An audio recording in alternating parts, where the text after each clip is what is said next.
but please try not to defame your colleagues or defame your employer too much. So it has been recorded. I'm totally fine if people want to turn the cameras off.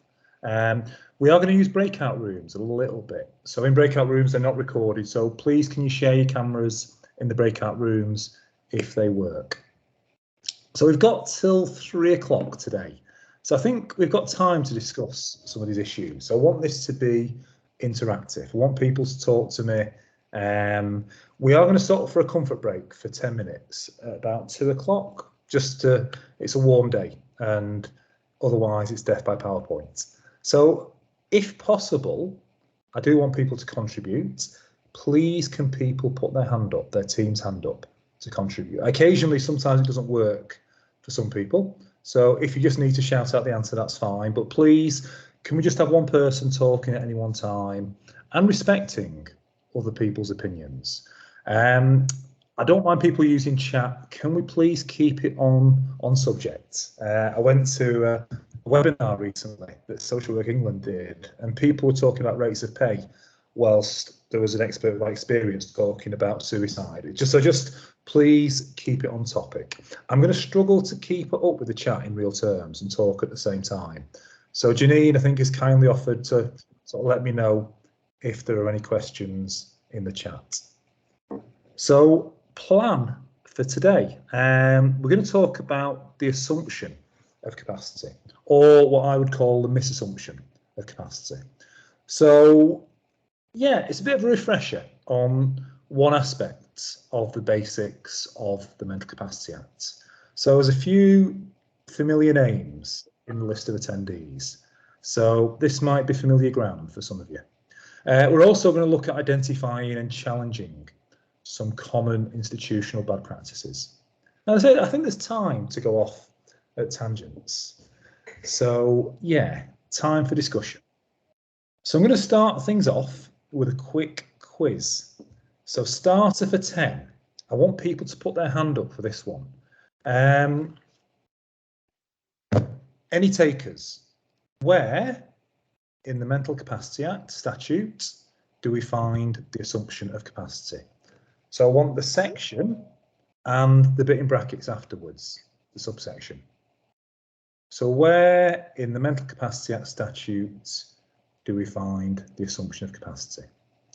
A test of people's legal literacy.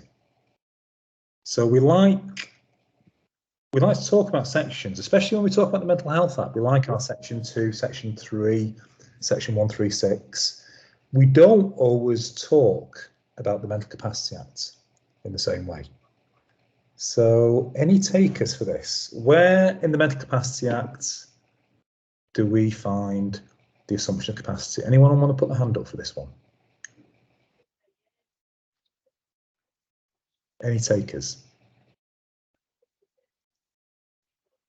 Go on, someone be brave. Whereabouts in the Mental Capacity Act? Go on, Tricia. I think you might be muted. Can you hear me? Oh, yeah. Hey, now, yeah. Yeah. I think, is it section 1? Is it 2? Perfect. 2, I think. Yeah. So section 1 of the Mental Capacity Act says that there are 5 statutory principles that we have to follow anytime we consider capacity. So they're not guiding principles, they're statutory principles. So if we divert from these, then we're acting unlawfully. So they start off with section 1, subsection 1, saying there are 5 statutory principles. And the assumption, not the presumption, the actual wording is the assumption of capacity, is section 1, subsection 2. And then third principle is the support principle. When we're assessing whether someone can make a decision for themselves, we're using all practical steps to support them to be able to make the decision. And the third principle is that whatever decision the person makes, it's no indication in terms of whether they've got capacity or not. It's all about the process they go through to reach their decision. Can they understand, can they retain, and can they weigh? So the first 3 statutory principles concern the assessment of capacity. We only ever mention or consider the last two, the best interests and regard for less restrictive options, if a person's been assessed as lacking capacity. So a big no-no, never, ever, ever use the word best interests as long as a person, or until a person's been assessed as lacking capacity. We must never use that phrase. I'm going to pause for breath. Anybody got any questions about what I'm saying here? Anybody want me to clarify or got any comments? Okay, next question, just to get people thinking about these issues. Sorry, Elise, go on. I was just going to comment and say quite a few people do use the term best interest at them more and more recently, I feel, when it's not about capacity, just what's in their best interest. Yeah. So as long as a person's got capacity, or until they've been assessed as lacking capacity, it's completely up to them what they want to do. And it's got no business of anybody else at all. So please, please, please, if you don't take anything else out of this session, never ever use the phrase best interests until there's evidence that a person lacks capacity. Good. Okay. Right, I've got a quiz question for you. Hopefully this is going to work. I've got a poll that I'm going to launch here, and hopefully people can vote on this. So this should be winging its way to you right now. So true or false? A person can fail a mental capacity assessment. I'll give you up to 60 seconds to vote on this one. So a person can fail a mental capacity assessment. True or false? What do people think?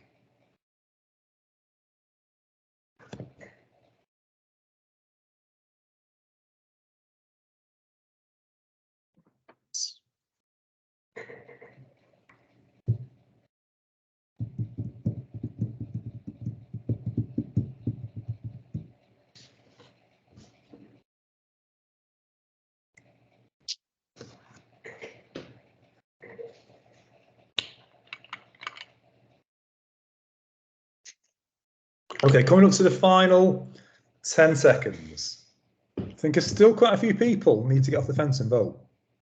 5, 4, 3, 2, 1. Okay, so I think there's a few people hiding or sat on their hands at the moment. So we've got 25 responses out of 34 people. 80% of people said it's false. 20% of people said true. Anybody wants to talk to us on this one? Anybody got a particular strong opinion? What are people's thoughts about it? Go on, Joanne. Hi, good afternoon. I was just thinking it's not really a test, is it? It's not a test to pass or fail. It's just to gather information. Well, it's a test. I mean, it's called the two-stage test of capacity. So it is a test, but should we be using language like fail? It's a difficult one. Yeah. So I still don't really think, well, it's my opinion. I don't think it is a test to pass or fail. I know that the language within the Act says, you know, you can, it is a test, but in layman's terms, I don't think it is. Yeah, I mean, so this is discussed recently. Mr. Justice Hayden, who until April, I think, was the lead judge for court protection. There was a case in 2021. It was about whether someone had capacity in relation to the vaccine for COVID, and the GP had written in their capacity assessment that the person failed the capacity assessment, and he took umbrage with that and said, please don't use that language. It is a test, but it's not a test that a person passes or fails. So please don't, if ever in front of Mr. Justice Hayden or any other court protection judge, say the person has capacity or lacks capacity. Let's not use the language of pass or fail. Okay, next question. So there must be a trigger in order to consider whether a person has capacity or not. So again, I'm going to put this out there for you and see what people think. So as before, going to give you 60 seconds for this one. Hopefully we'll get a few more people voting this time. So there must be a trigger in order to consider capacity. What do people think?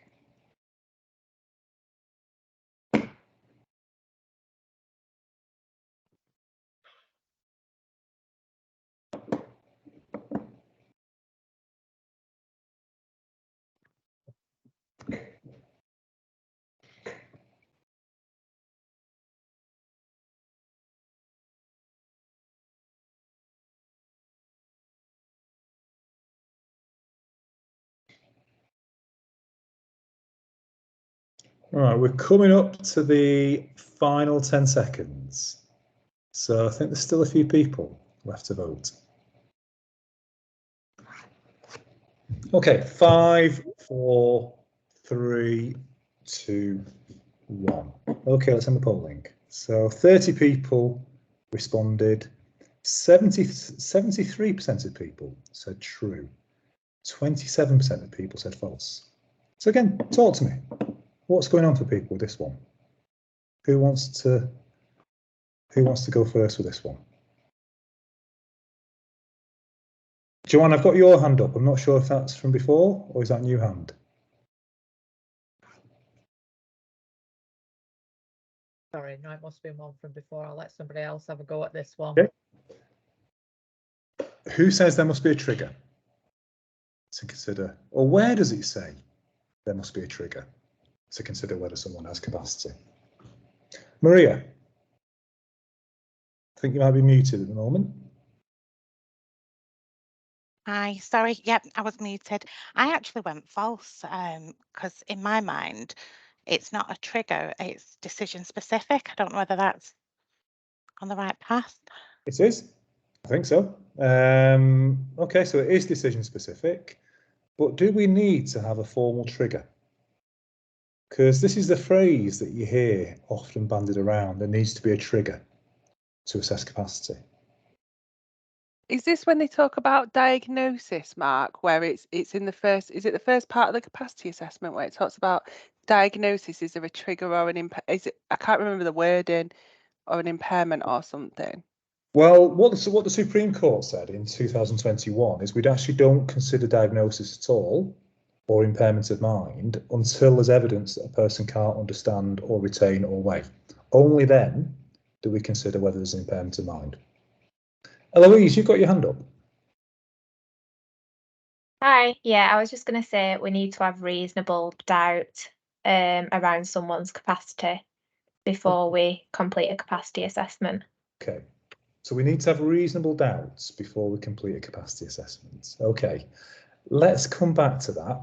There's nowhere in the Mental Capacity Act, in the statute law, or in the Code of Practice that says there needs to be a trigger in order to do, or in order to consider whether someone has capacity.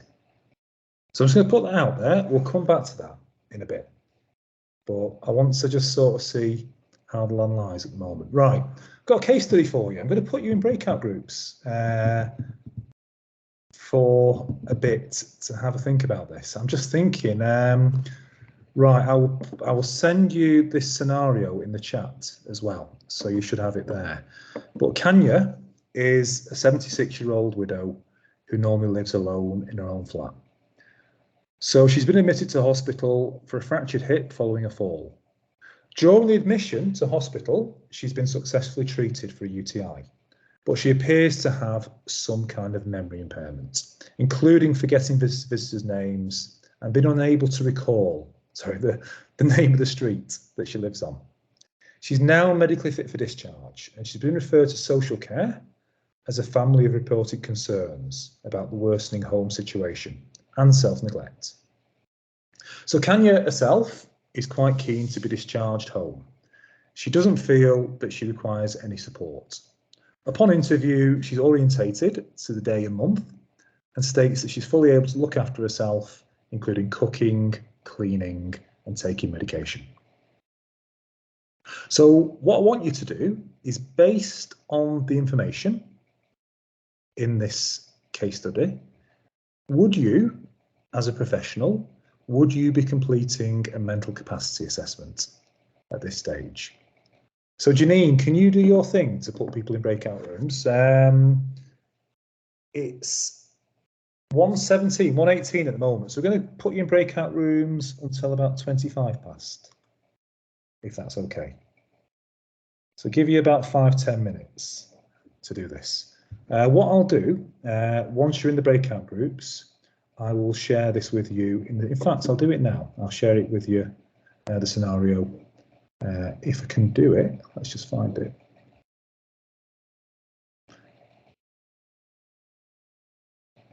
Open recent, nope.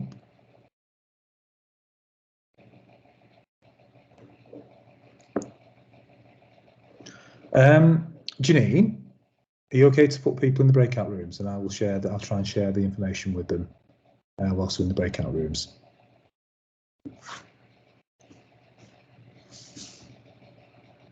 Yeah, it's not letting me do it automatically. Okay.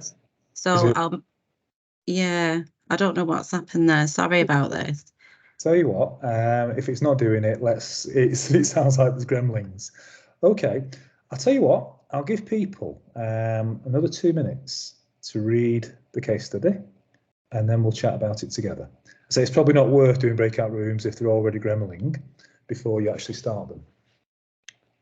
So have a read of that for 2 minutes, and then we'll have a vote on this in terms of whether you would do a capacity assessment at this stage.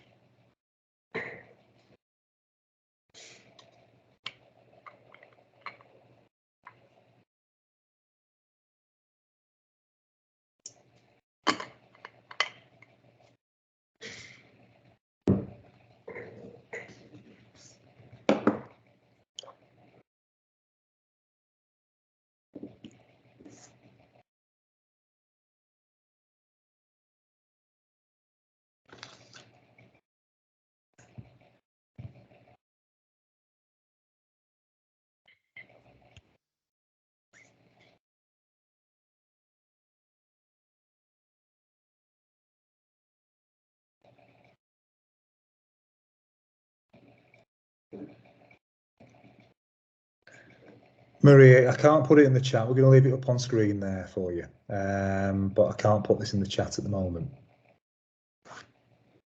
Okay, so Kenya, she's in hospital. There appears to be memory impairment. She's been referred for social care. Family are concerned. She's keen to be discharged home, but upon interview, she's orientated and tells you she can look after herself, cooking, cleaning, and taking medication. So what do people think? Based on the information that's presented to them, would you complete a capacity assessment at this stage? As before, we will give you up to a minute to do this one.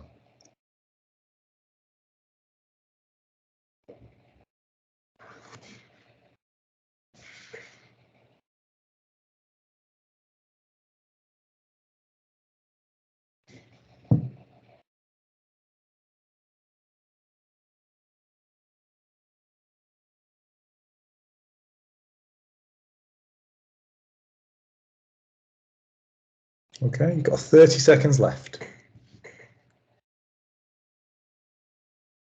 7 more people left to vote.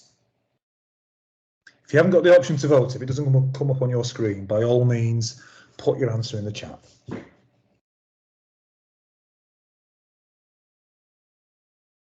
Okay, coming up to the final 5 seconds.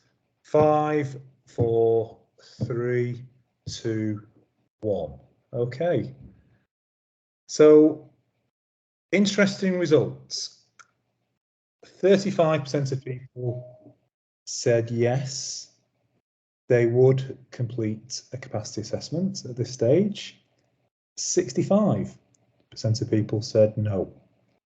So the exact science of the Mental Capacity Act. Talk to us, people. What's going on for people with this one? What's going on for people? Who wants to go first on this one?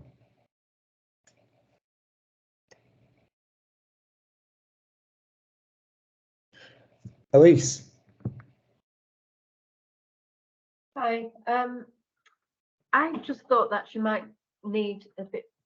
I would like to discuss things a bit more with her and get a bit more information. I suppose the question really. It's saying she's orientated to day and month, but that doesn't mean she's got. We're assuming she's got capacity, but I do want to keep her safe. I think the whole idea around Mental Capacity Act is to help make a decision, isn't it, and keep people safe. So I wouldn't rule it out, but I'd want to try and persuade her to maybe have some support if she's got there's concerns for self-neglect at home. Yeah, I mean, there's two sorry, go on. I interrupted you. Go on, Elise. Sorry, just more information gathering from her and other professionals. Okay. It's interesting because there's two purposes for the Mental Capacity Act, two key purposes. One is supporting people to make independent decisions and preserving their autonomy. The other is protecting them where they can't make decisions for themselves. So there's a bit of a duality going on with the Mental Capacity Act. Emma, you've got your hand up. Hiya, yeah. Obviously she's been poorly, she's had a UTI, and that can quite often lead to sort of confusion, can't it, and difficulties with memory. So and potentially, is it more that her family are sort of having some concerns about her ability to care for herself rather than actually her mental capacity to be able to making those decisions? So it seems like she's got well, she's ready to go home, and the family are probably anxious and nervous. She's had quite a serious fall, and that's probably all kind of caught up within the sort of discussions around that. She probably does need some kind of an assessment, maybe more like a needs assessment, like does she need some support with carers going into the home to help her? But I'm not quite sure that it's a capacity that's in question. Okay. I'm going to put you on the spot. You don't have to answer this. At what point would it be then you would go and do a full capacity assessment? At what point? Yeah, no, I'm not really sure I'm supposed to answer that one, if I'm honest, Mark. Okay, it's just, okay. Sorry. No, I'm just, Deborah, you got your hand up. I think you're muted, Deborah.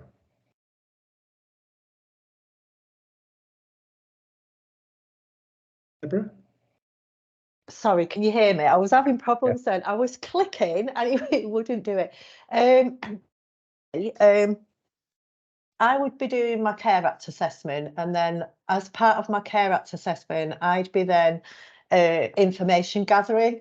So obviously I'd be looking at her abilities. She thinks she's able to do everything. So I'd be exploring that as part of my Care Act assessment. But from whatever information I got from that, I would then pursue the mental capacity assessment. So I think my Care Act assessment would be more important to do, but I would be considering assessing a capacity, because I do think as part of my Care Act assessment, I would be considering a mental capacity assessment as well. But I think it would be just down to the information that I got from my Care Act assessment.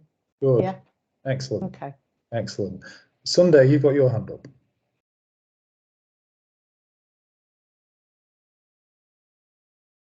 Sunday, I think, yeah.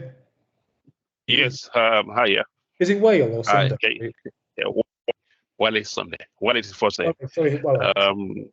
What? Can you hear me? Yeah. Yeah. Okay, cool. Yeah. So I mean, like, I'm on the same page with Emma and Deborah. Because I mean, I said, I mean, UTI. I mean, when on admission, maybe she was placed on medication, and there's, I mean, we know medication might impair capacity to fully engage with questions and orientation and stuff. So yeah, medication might be a factor causing issues with the capacity to engage fully as she would normally be.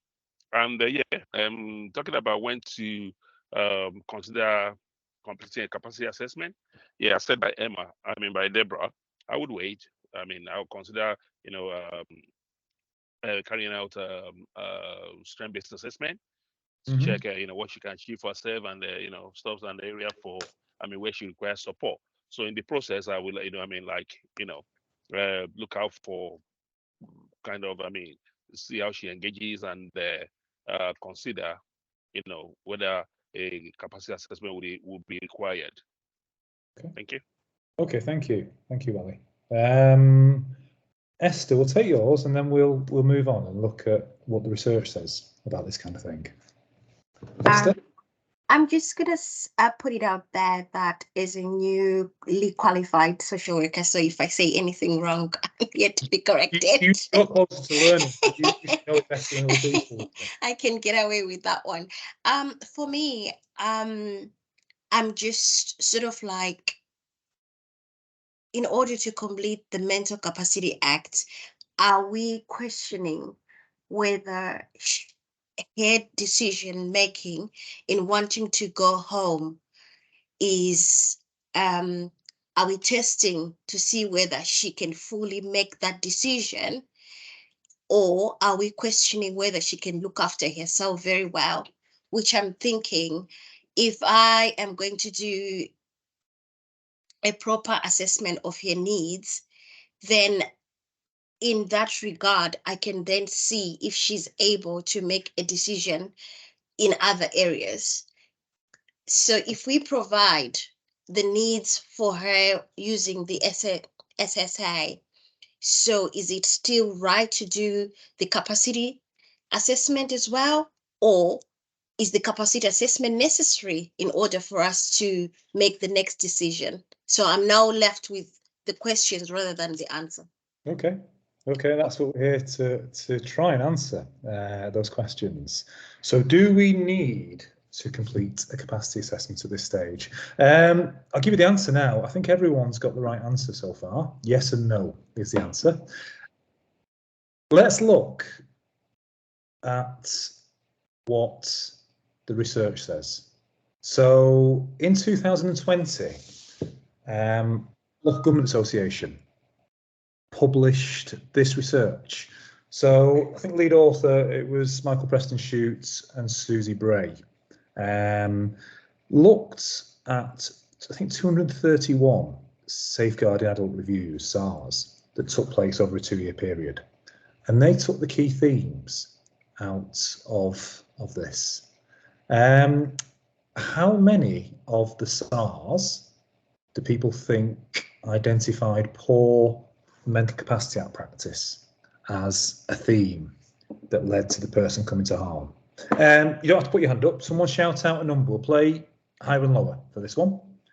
What percentage of SARS found evidence of poor Mental Capacity Act practice? Anybody want to shout a number out? 70, 80. 70, you're nearly there. It's slightly lower. 8. Oh. Slightly lower than 70. Go on, anybody? What's slightly lower than 70? 60. 60. So 60% of safeguarding adult reviews found poor Mental Capacity Act practice.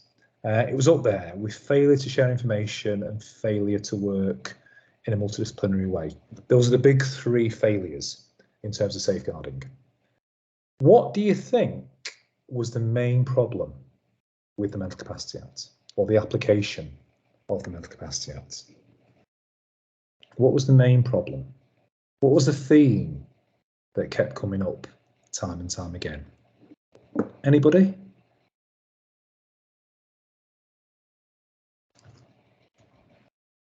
Esther. Oh, Michelle. Sorry, Michelle. I think it is. You've got your hand up. Hi. Was it not providing enough opportunities for the person to make the decision? Nope. No. It came in. I mean, occasionally that came into it, but that wasn't the main theme that came up. Esther. The assumption that anyone can make unwise decisions. I don't know. You're on the right lines. Say a bit more. Okay, so I'm just thinking that deeming someone that they don't have capacity on the basis of them making an unwise decision. Okay. So deeming that somebody lacks capacity. Wasn't that? No, it wasn't the fact that people were determining that people lack capacity. Jennifer. I think you're muted, Jennifer. There you go. Was it that the overuse of assuming that people had capacity? It was. It absolutely was. So time and time again, professionals were using the assumption of capacity to swerve or avoid doing capacity assessments. So yeah, the assumption of capacity was used as a basis for not assuming capacity. The person was often refusing services, making a decision that potentially others saw as unwise, and they were assumed to have capacity. They were allowed to go and make that decision and came to serious harm, or in many cases died. And when they went back and looked at the recording, all that was recorded, person assumed to have capacity, able to make an unwise choice. So that happened time and time and time again. I think, in fairness, people are really busy. Doing a capacity assessment can actually take a lot of time. And I think sometimes people don't feel confident doing capacity assessments, especially with people with complex needs. So in some cases, the key theme from this is that people were misassuming capacity at a time when people were refusing services, and in many cases there was evidence in these SARs that the person probably lacked capacity. So we're not doing it right in terms of what we're not understanding what the assumption of capacity means. So what does the assumption of capacity mean?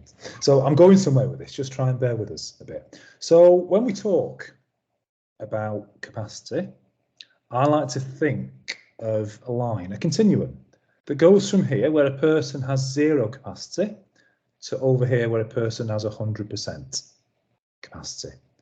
But there's different degrees of lacking capacity, different degrees of having capacity. But somewhere in the middle, you go from having capacity to lacking capacity. Legally, you've either got capacity or you lack capacity. Now, what the assumption of capacity means is when we're considering, when we're assessing whether a person's got capacity, the starting point is that they're there. They have capacity. And that person will continue to have capacity until the person doing the assessment can demonstrate in words, in writing, what it is that the person said to them or didn't say, or did or didn't do that led to their conclusion that they lack capacity. So, does that make sense, what I'm saying to people? It's not for the person themselves to prove that they've got capacity. It's for the assessor to determine. And when we're applying, when we're doing a capacity assessment, when we're considering whether the person's got capacity, the starting point is that the person's assumed to have capacity. Are people okay with that? People, before we go on, have people got any questions or comments or anything they want to clarify about what I'm saying?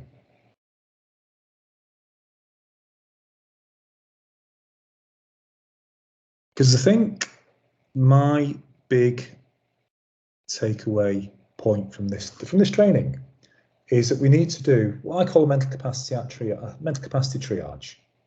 That I'm going to suggest that in every case that a person is referred to adult health or social care, or even children's services for over 16-year-olds where the Mental Capacity Act applies, there should be some basic record, a basic written record about the person's ability to take key decisions. It doesn't have to be a full mental capacity assessment. It can just be a case note documenting that you've considered whether the person's able to make key decisions about their care and treatment. So a person's referred to adult social care, they're refusing services, there needs to be some kind of record of your consideration of capacity. It could just be a paragraph. So it could be as simple as this: interview catcher, she appeared orientated to the assessment process. She was fully aware of the concerns about her health. She was aware of what the options may be in terms of what services could be provided. And she's aware of what the concerns are. And according to discussions with staff on the ward, Catch is able to manage her self-care. So based on this decision, there is no reason to doubt the capacity. So what I'm saying is we don't need to do a full capacity assessment in every case, but we need to do some kind of written record. It could be a case note, it could be whatever documentation you use in your local authority. But in every time that a person's referred for services, we need to document that person's ability. We need to do some consideration about their capacity to make key decisions. I'm going to pause for breath, have a drink of water, and just see if anybody's got any questions or any comments or any queries about what I'm saying here. Wally, do you want to come in? I think you're muted. Oh, that was the first, raise of hand. I think it was from before. Oh, right. So that's what they call legacy hand, is it? Okay, no worries. Anybody else? Anybody got any questions or any experiences they want to share about what I'm talking about here?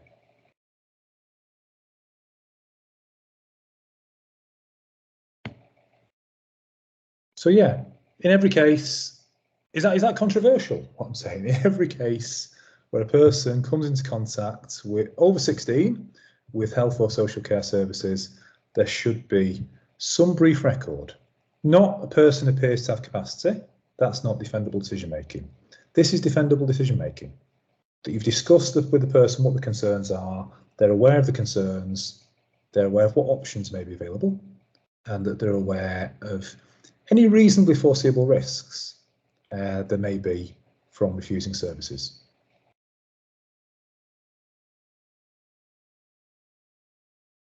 Just to say, whilst we're on this subject, one of the big bones of contention at the moment in the mental capacity world is the issue of executive functioning. So I think currently, historically, there's been cases where people have taken it at face value, what the person's told them. And often that person's not been able to do the stuff that they say they can do. And sometimes it's necessary to go beyond what the person's saying and seek corroboration from family and from staff. So yeah, it's always worth adding that sort of if a person's in hospital, trying to take into account what the ward staff are saying in terms of the person's functioning. So yeah, executive functioning, it confuses a lot of people. It basically means, can the person walk the talk? So quite often, I'll give you a personal example. My mum died last year. Before she died, she had a quite severe UTI, and I was going around every day trying to get her to eat and take her medication. And it was really difficult because every time I went around there, she was telling me she's taking the medication, she's eating, and she genuinely believed it. So if I just looked at what she was telling me when I spoke to her, she had appeared to have capacity. But I knew full well from the number of tablets she had left and the fact that the fridge was full and there was no evidence of food in the bin, that she wasn't actually able to do the things she thought she could do. So sometimes, just to make it complex, some people talk about decisional capacity and executive capacity. It basically means, can the person walk the talk? Can they do the things they say they're going to do? So sometimes we have to go beyond what the person tells us in an interview and observe their ability to execute tasks and get corroborating evidence from family and care staff. Just seen someone's put something in the chat.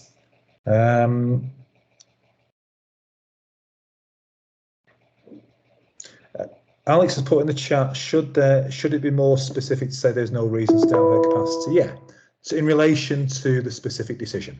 So good point, Alex. So based on this discussion, there is no reason to doubt her capacity in relation to making decisions about accepting social care.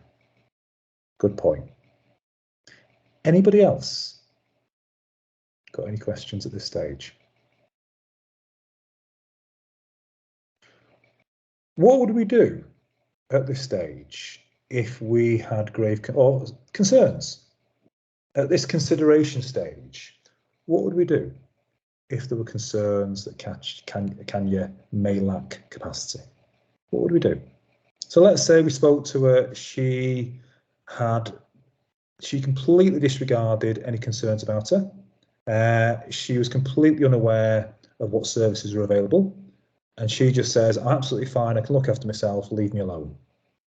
What might you do in that situation? Anybody?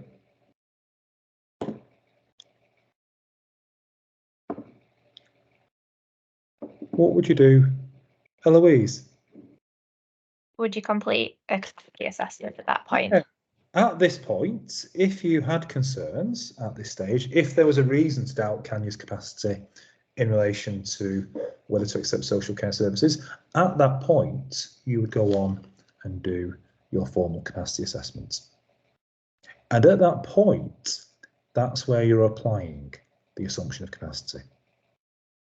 So basically, you do your capacity assessment.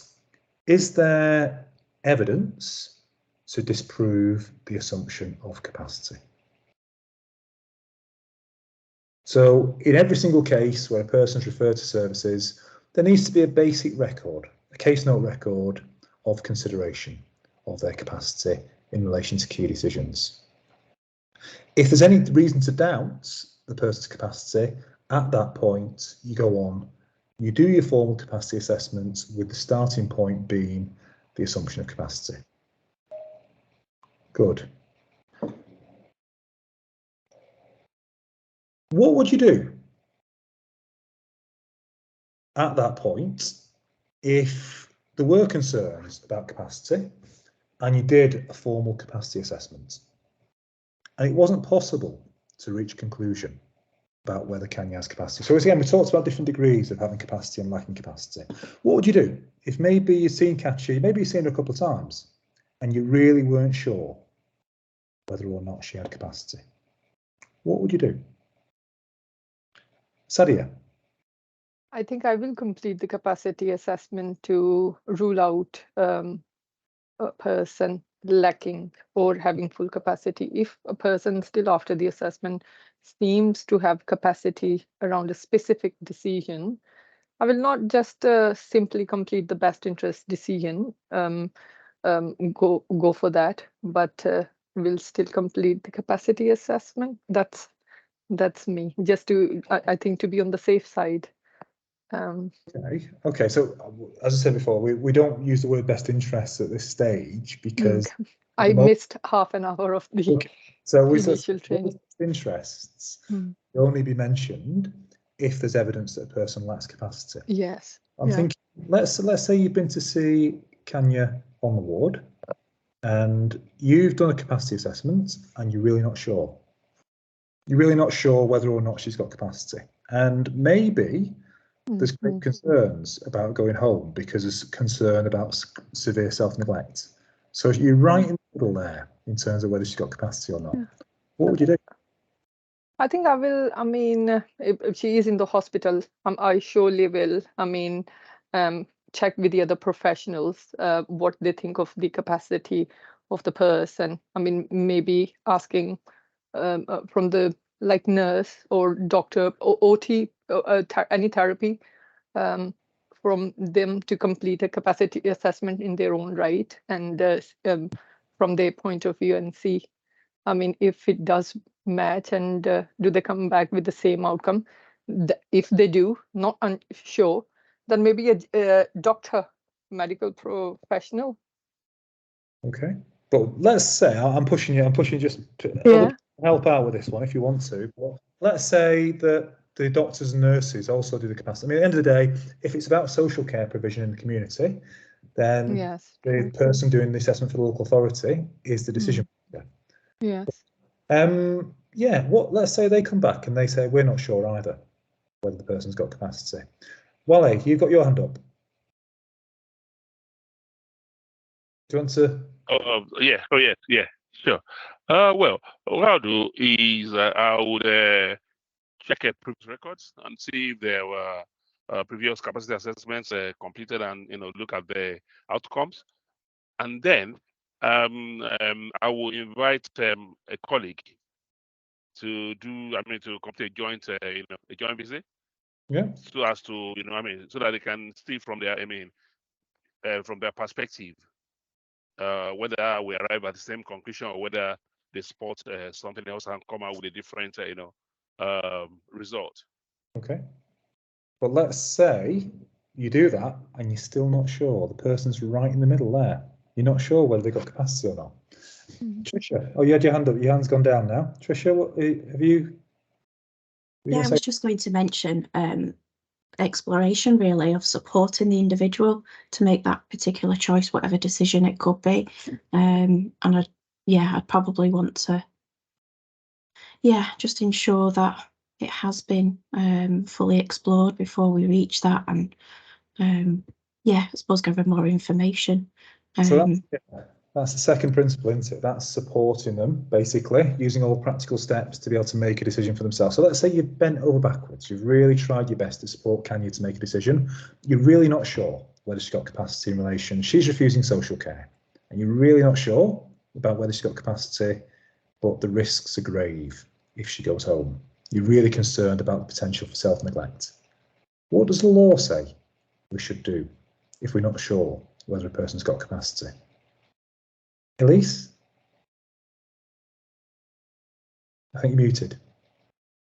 I think probabilities she would be found to lack capacity at this decision. If you're not sure? Yeah, I'm not sure. What does the law say?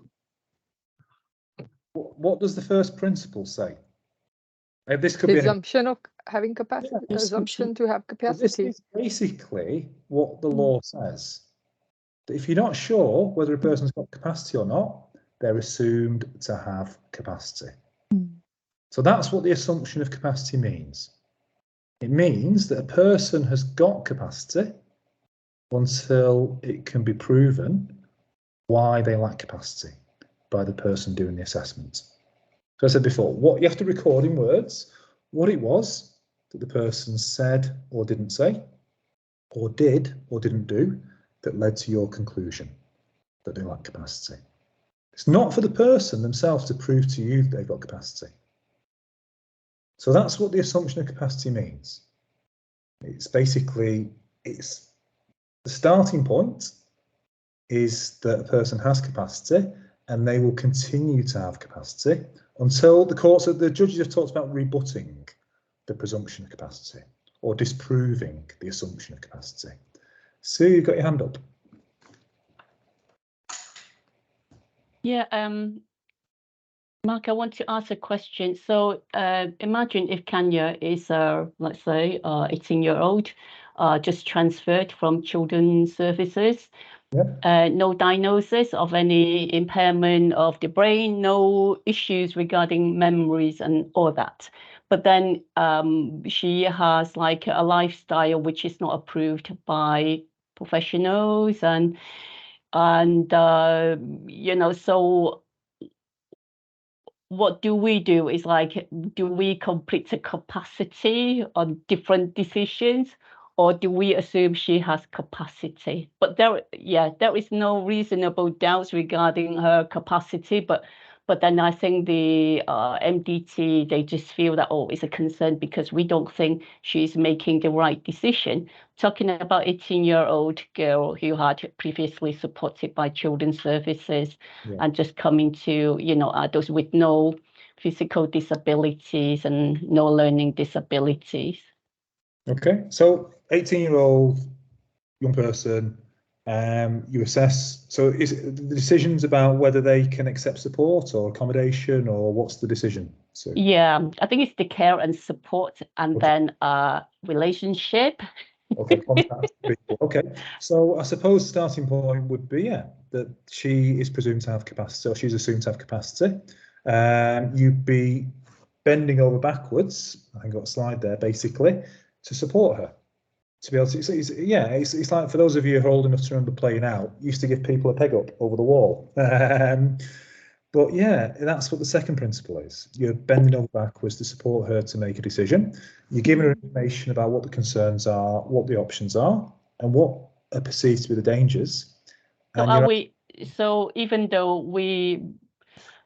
I mean, the person doesn't have any well, you know, issues of, you know, problems in the functioning of the brain or mind, because they're not making the right decision, we still complete a a capacity assessment?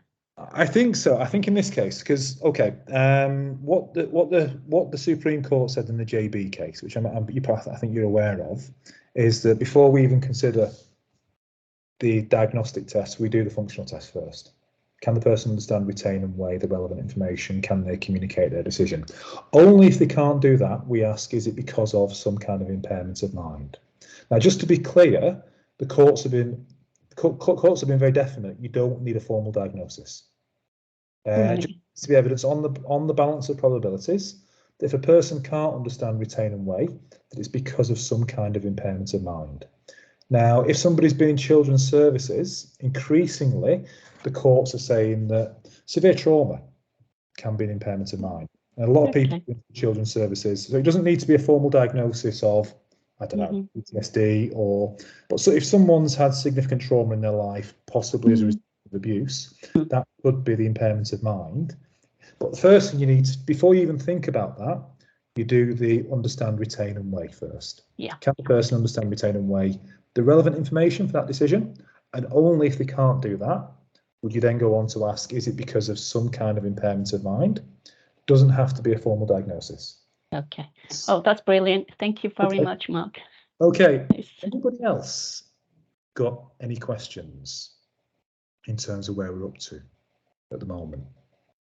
So I suppose what I'm saying at this moment in time is that in every case, when someone's referred to services, there should be some documented record of their consideration in terms of whether they can process the key information to make key decisions about accepting care or treatment. If there's a reason to doubt that they may have capacity at that point, that you would then go on to do a formal capacity assessment. With the starting point is that they're assumed to have capacity until you can record in words the reasons why you found them to lack capacity.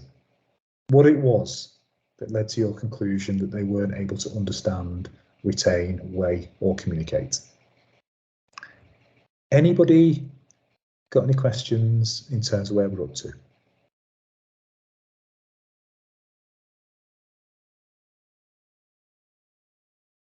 Okay, promise you a break. Can we take a break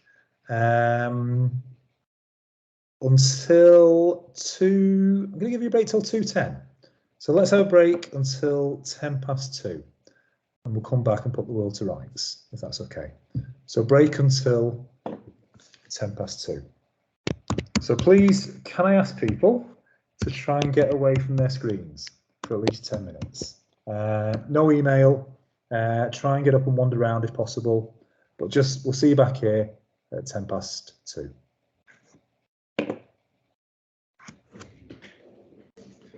You okay, Janine?